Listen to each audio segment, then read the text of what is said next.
Y creo que muchas veces la izquierda se dedica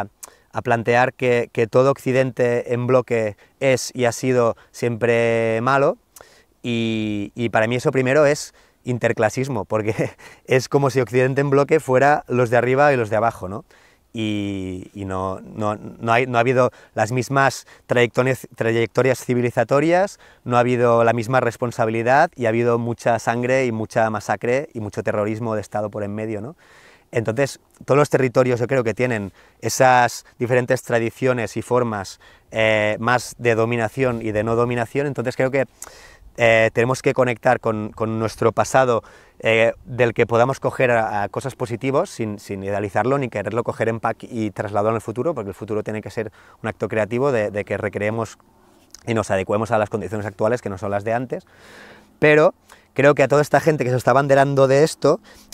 tenemos que pasar a la ofensiva ideológica, decir, es que representáis lo peor, o sea, representáis lo peor de lo que se dice España, lo peor de lo que se dice Occidente, o lo peor de lo que se dice Cataluña, ¿no? Yo al partido este de Alianza Catalana nunca le escucharemos hablar ¿no? Cuando hablan del decreto de nueva planta, se quejarán de que Castilla atacó a la lengua catalana,